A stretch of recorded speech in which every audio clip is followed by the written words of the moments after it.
Tulsi Gabbard America నిఘా విభాగం అధ్యక్షురాలు. ఎలక్ట్రానిక్ ఓటింగ్ యంత్రాలను నియంత్రించవచ్చునని, భారత్ లాంటి దేశాలు బ్యాలెట్ పేపర్లతో ఎన్నికలు నిర్వహించడం మేలని భారత్లోనే కుండబద్దలు కొట్టిన మహిళ.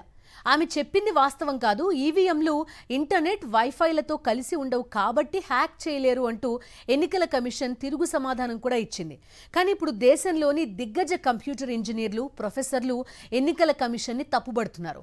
గబార్డ్ చెప్పినట్టు ఈవీఎంలను నియంత్రించడం సాధ్యమేనని, అందుకు ఇంటర్నెట్ వైఫైలు అవసరం లేదని స్పష్టం చేస్తున్నారు.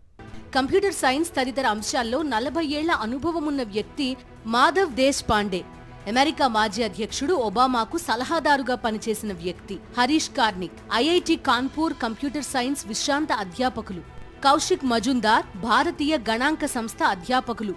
సర్బేందు గుహ దేశంలో డిజిటల్ ఇన్ఫ్రాస్ట్రక్చర్ అభివృద్ధిలో కీలక పాత్ర పోషించిన ప్రొడక్ట్ ఇంజనీర్. ఈవీఎంలపై ఎన్నికల కమిషన్ చేసిన తాజా వ్యాఖ్యలను తప్పుబట్టిన ప్రముఖుల్లో వీరు కొందరు.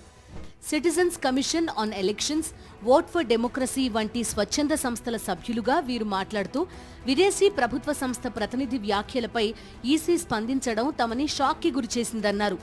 అదే సమయంలో ఈవీఎంలపై భారతీయ పౌరులు లేవనెత్తిన సహేతుకమైన ప్రశ్నలకు సమాధానాలివ్వకుండా మౌనం దాలుస్తోందని ఈసీ వైఖరిపై విమర్శించారు. ఈవీఎంలపై విమర్శలు కొత్తవి కాదు కదా, మరి ఈ నిపుణుల వాదన కొత్తదా? నిజానికి మాధవ్ దేశ్ పాండే, హరీష్ కార్నిక్ వంటి వారు చాలా కాలంగా ఈవీఎంల నియంత్రణపై తమ వాదనలు వినిపిస్తూనే ఉన్నారు. ఇంటర్నెట్ వైఫైలకు అనుసంధానమై ఉండదు కాబట్టి వీటిని హ్యాక్ చేయడం కుదరదన్న ఎన్నికల కమిషన్ వాదన సరికాదని కూడా చెప్తున్నారు. 2014 తర్వాత ఈవీఎం వ్యవస్థకు వీవీప్యాట్ పేరుతో ఒక కొత్త పరికరం తోడైందని గుర్తు చేస్తున్నారు.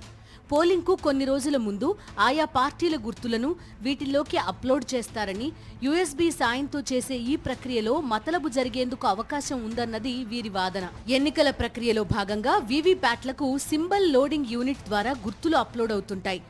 ఈసీఐ వెబ్సైట్ కి కనెక్ట్ అయితే ఖరారైన గుర్తులు సింబల్ లోడింగ్ యూనిట్లోకి చేరతాయి. ఈ దశలో గుర్తులతో పాటు ట్రోజన్ సాఫ్ట్వేర్ ని కూడా ప్రవేశపెడితే ఫలితాలను మ్యానిపులేట్ చేయొచ్చని చెప్తున్నారు. ఈ ట్రోజన్ సాఫ్ట్వేర్ ఈవీఎంలలోని సాఫ్ట్వేర్ ని అప్డేట్ చేయడం ద్వారా సాధ్యమవుతుందని వివరించారు.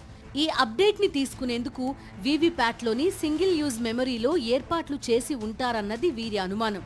అంతేకాకుండా ఈవీఎంలపై పలు సందర్భాల్లో ప్రజాప్రతినిధులు, నిపుణులు వ్యక్తం చేసిన అనుమానాలను తీర్చేందుకు ఎన్నికల కమిషన్ ప్రయత్నించకపోవడం అనుమానమే.